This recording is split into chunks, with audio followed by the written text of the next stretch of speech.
Hello all, welcome back to the day 3, session 3 of the workshop that we are having on intellectual property. In today's session, we are going to go into details of patents, relevant fees, relevant forms, procedure, different types of patents, and the like related activities for patents which would be required from any person's perspective who is willing to file a patent, be it a company, be it an individual, or be it any college or institution. They would require all these details to proceed further for either filing or granting of a patent, right? So let's move on.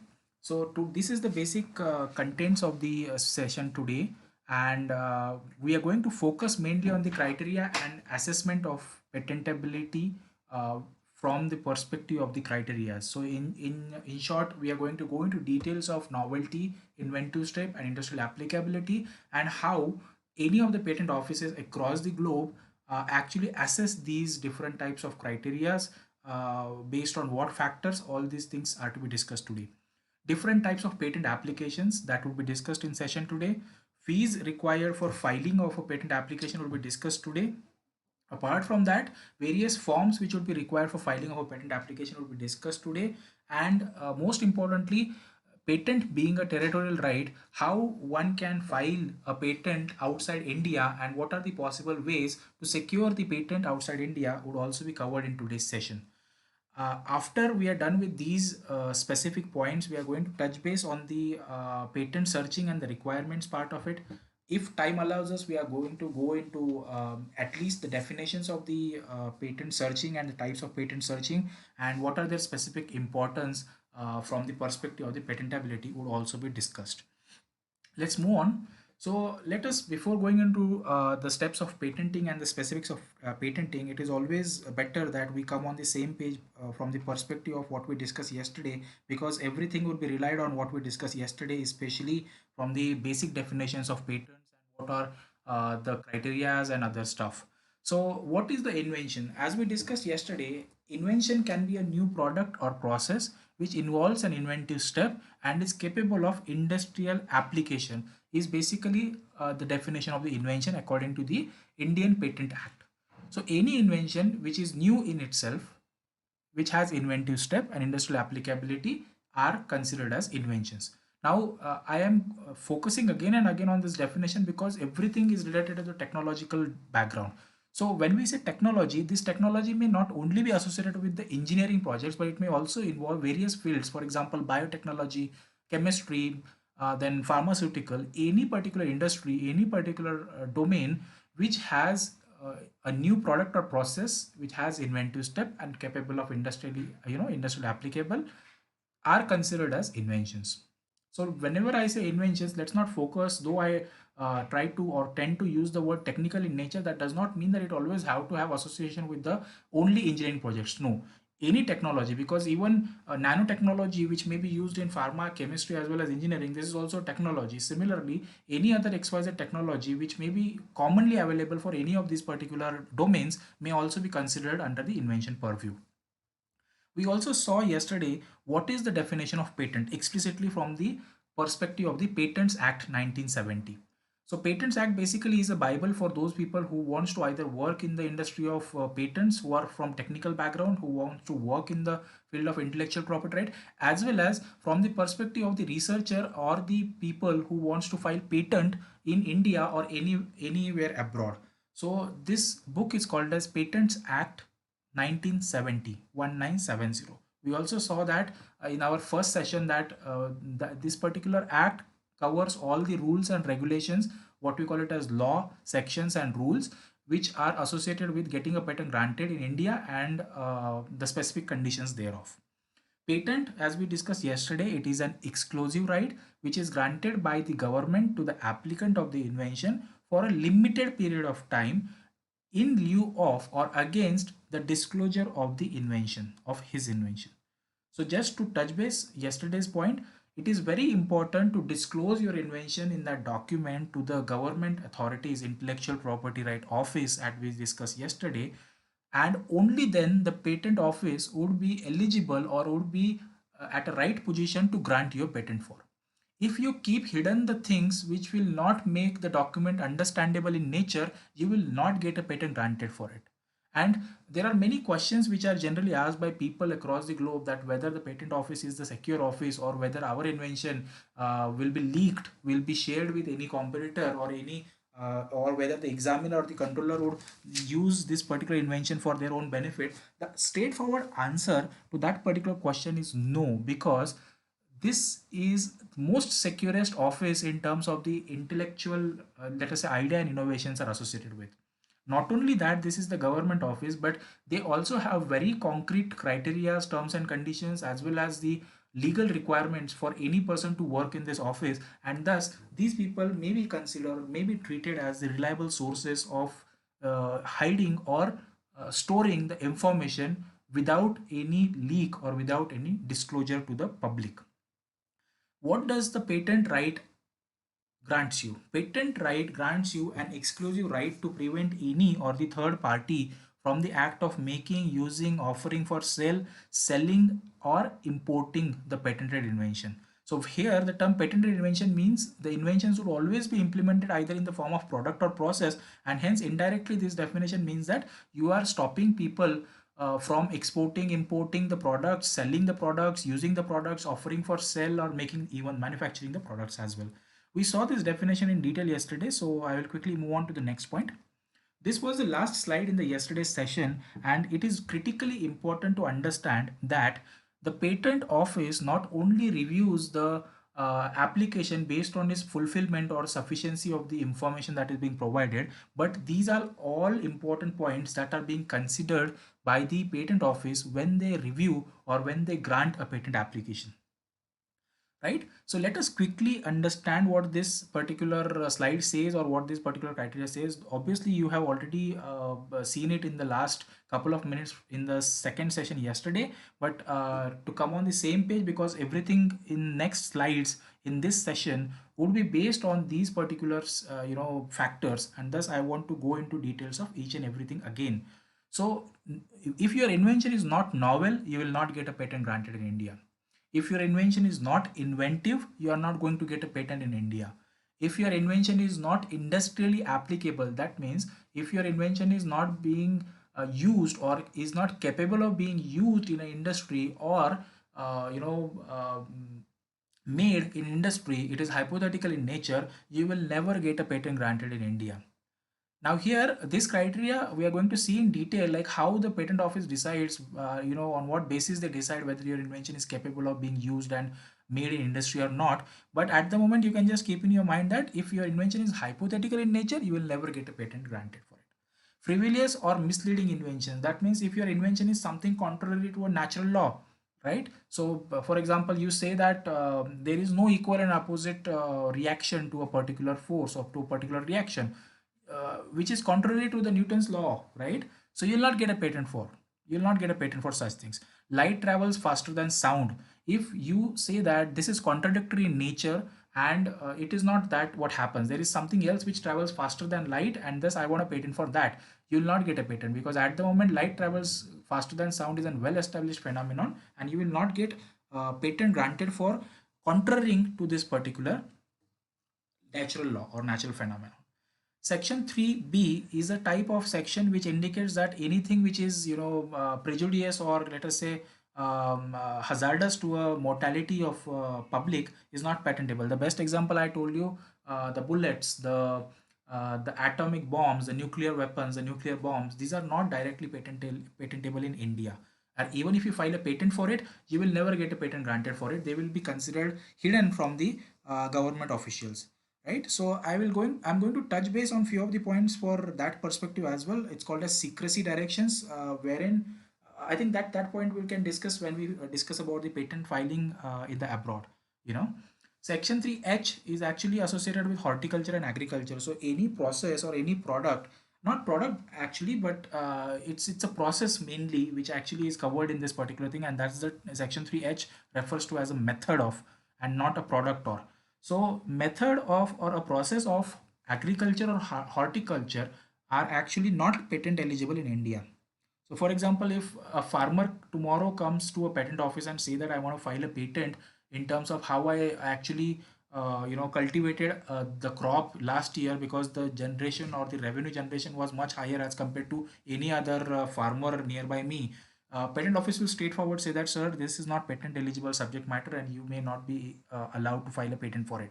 In other words, patent office, even though when you file a patent, they do not do any scrutiny. You must have seen it in yesterday's flowchart as well, which you are going to again review. Patent office at the time of filing the application, they do not read the application, what is written, what is exactly written, or even something is written in that document or not. They will just accept the document, and during the examination, these all points are checked. Just imagine you, in the enthusiasm of filing a patent, you just file anything, for example, a process of agriculture or horticulture, and at the end of the flow chart, you realize that you are not going to get a patent granted because that is not at all a eligible subject matter from patenting perspective. So everything is win, and thus this is the reason that one should be aware before filing a patent application itself, that what are the criteria that are required for getting a patent granted in India. Unless otherwise, these criteria are matched, you will never get a patent granted in India, right?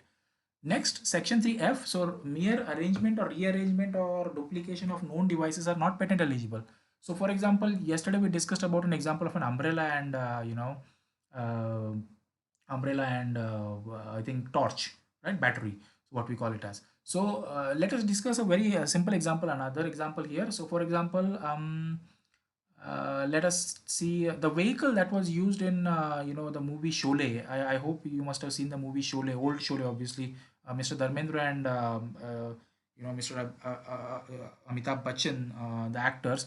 In the movie, in that particular movie, there is a specific song, "Ye Dosti Hum Nahi Todenge," and there is a specific vehicle that is used in that particular thing, which has a kind of trolley on the right, where a person can sit, and this trolley moves along with the vehicle. So frankly speaking, though these are two separate devices, they are just combined together to achieve a particular function. But it is not mandatory that the functioning of these vehicles are interdependent, right? Yes, obviously, when the first vehicle moves, the second vehicle moves, but if they are separated, they have their own independent functions altogether. And thus, such inventions may be categorized under Section 3F, and you will not get a patent for granted for such things. Now, these are very nice examples, but how these examples would be applicable in real-time scenario. So let us take an example. You come up with a very nice invention of a pen, wherein this pen has a refill. Inside the refill there is a ink, and at the moment there is no mechanism to warn a user that your ink is going to get finished. This is very embarrassing situation, especially when you go in some meetings or any other things, your pen doesn't work because the ink is not there in the pen.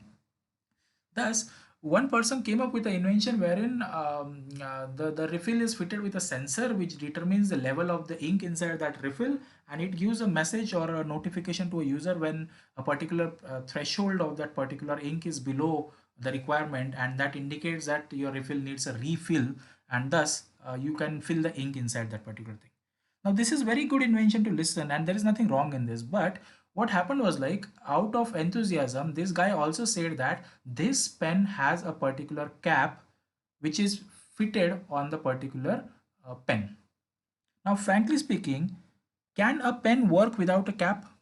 The answer to that question is yes, obviously. Then what is the purpose of a cap to be included in that? Can cap work separately? Yes, if a pen similar to the nature of this pen is used, the cap can be fitted to that particular thing. So these are two separate components which can be used separately and has no interdependency on each other. For example, cap is not at all mandatorily required when a pen is to be used to write on a paper. Am I right? So section 3F comes into picture here, and it clearly indicates that when two things are separate, or let us say these are known devices and they have no interconnection as such, and it may or may not be really mandatory required to the working of this particular devices to work together, section 3F come into picture and you will be rejected from the patent. Section 3E, substance obtained from mere admixture. I give you a very simple example. Though I understand that there may be people from pharmaceutical, biotech, and chemistry background who are actually watching this presentation, watching this video, but I am restricting myself to very basic examples of patenting, because it should not be biased to only particular jurisdiction or domain, and thus I am giving the examples which may be very common and very commonly used in day-to-day life, so that none of one of us get confused on that part. But yes, obviously, if you have any specific questions, you can obviously ask me those questions at the end of every slide. You will be asked to prompt some of the questions if you have any in your mind, and I'll be happy to answer those questions as well. So here, substance obtained from mere admixture, basically it means that Na is referred to as a sodium, and Cl is nothing but a chloride. Sodium chloride actually forms a salt, the common salt that we use in our vegetable cooking.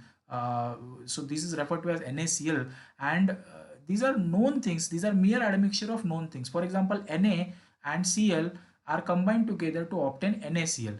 Let us assume Na1 and Cl1 are also used to obtain Na1Cl1, but that does not give any additional benefit or any additional effect than what was already known.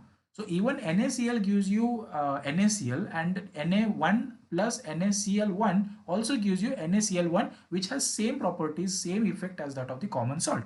Such inventions wherein it is a mere admixture of known substances, or mere admixture of two or more substances, one or more substances, and it does not give any specific advantageous effect, or efficacy enhancement is a term that is specifically used in the Patents Act. That means there is no efficiency, or there is no improvement in the the formulation, or there is no improvement in the combination of these particular substances, which gives any additional additive effect as compared to the conventionally known combination, then you will never get a patent for it.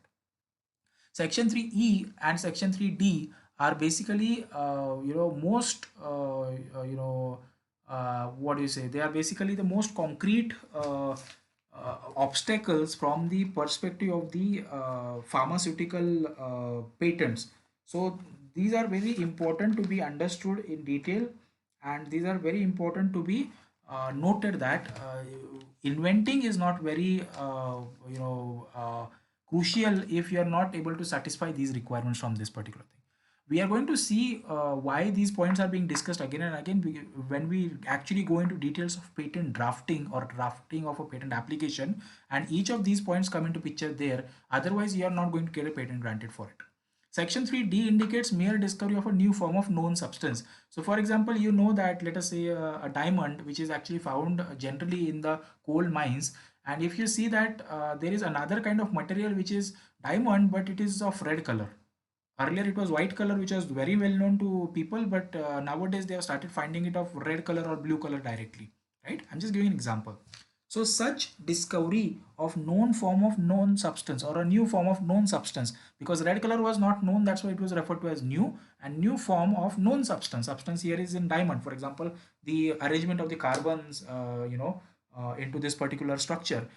This is nothing but the known substance. So such inventions are again considered as not patentable.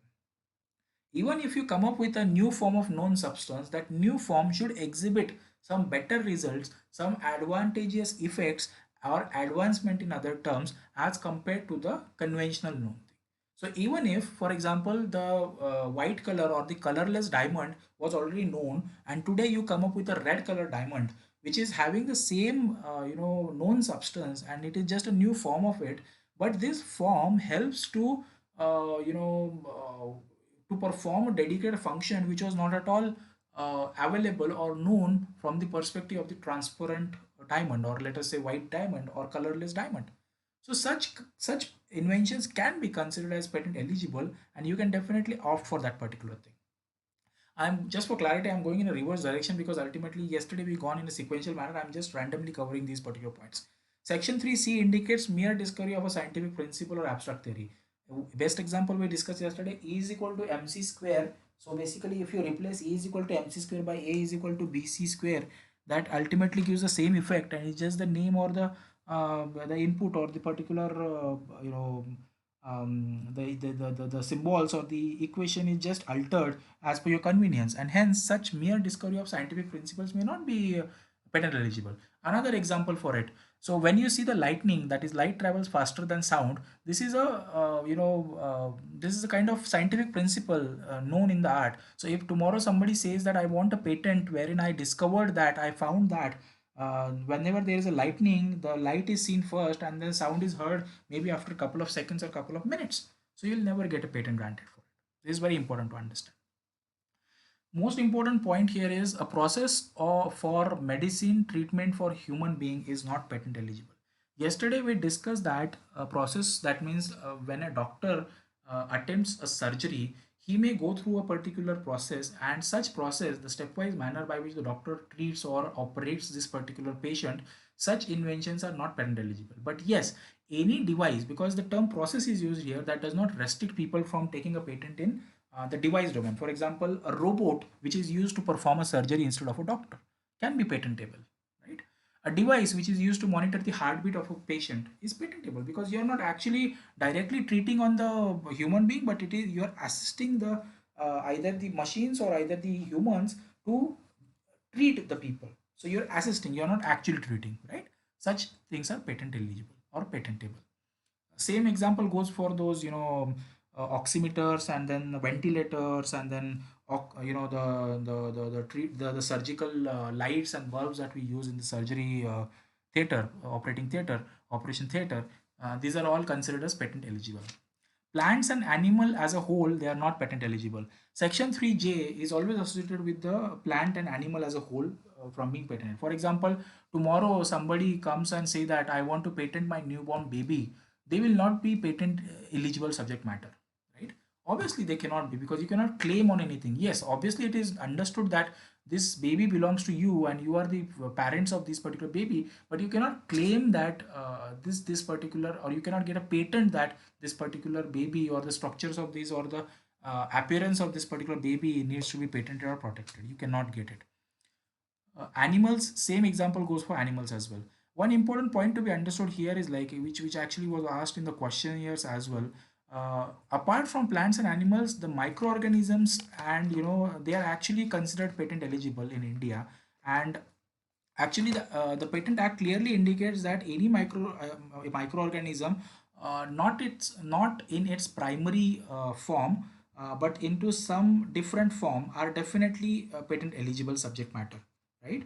So if you'll ask me an example, so I think we can take the examples later on, because most importantly these are like, these are like more towards the specific things which we'll discuss. I think there are a couple of questions on that, and I think after, during, while answering that question, I'll go into details of each and everything.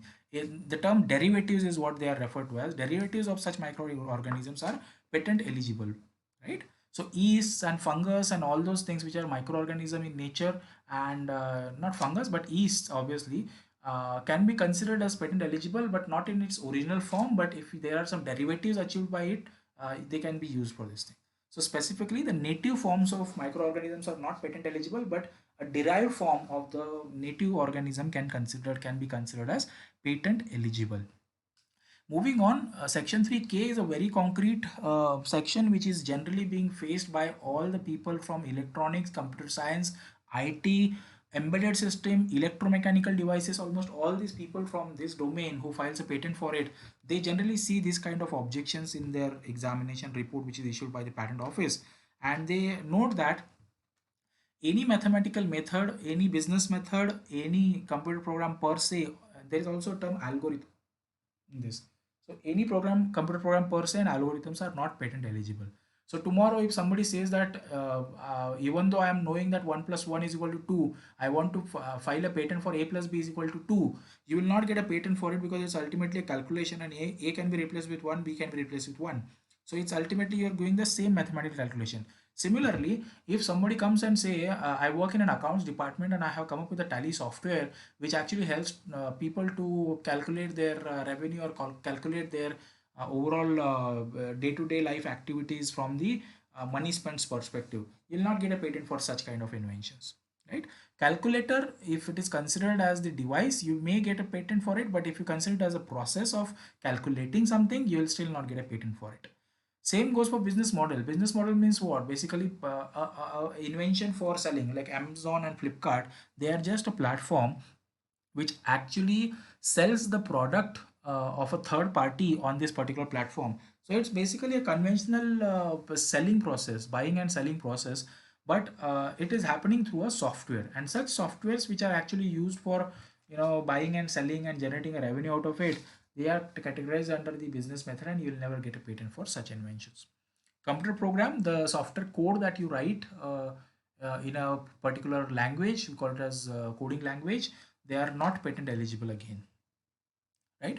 Section 3 L actually says that literary work, dramatic work, musical work, or artistic work cannot be patented. Why? Because there is a separate act for it, it's called as Copyrights Act. Similarly, if you noted, in order to patent the plants, there is a separate act, Plant Variety Protection Act, under Section 3. It is not patentable in India, but that act helps you to get a patent for plants.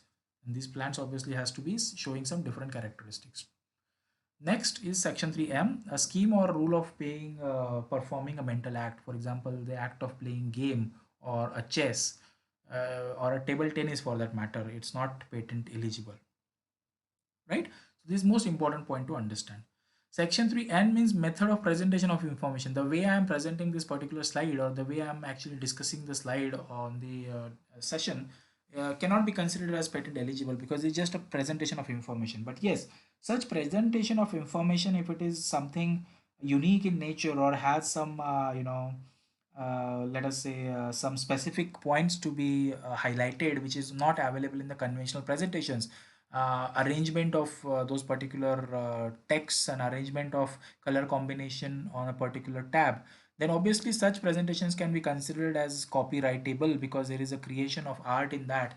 And patents are not the right subject matter or the domain to be filing for. Then Section 3O, topography of IC circuits. As we discussed yesterday, there is a separate act, SDLC Act, which actually helps you to protect the IC layouts and designs, and thus they are not patent eligible subject matter. Section 3P basically talks about traditional knowledge or aggregation knowledge. As we discussed yesterday, it is a database of all those known knowledge of the people across India that has been transferred from one generation to other generation and are actually being useful or beneficial for them in day-to-day life. Examples: haldi, neem, tulsi, and basmati rice, and other examples. Section 4, inventions related to atomic energy. So any invention related to nuclear or atomic energy are not patent eligible according to the Patents Act. The reason is that there is a separate act called as Atomic Energy Act which helps you to protect that particular inventions in that, right? I hope these points are critically important for you and you have got at least a glimpse about these particular parts.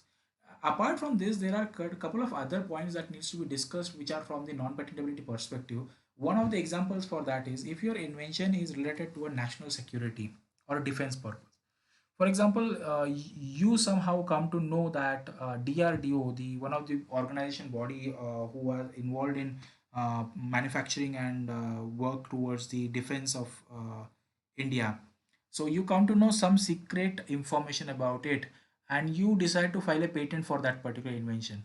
So you will not be allowed to file a patent. Firstly, you would be allowed, but it will never be published because every application which is filed in India are being reviewed by DRDO to check whether anything which may be contrary to the defense or the arms and ammunition are being leaked in the market or not.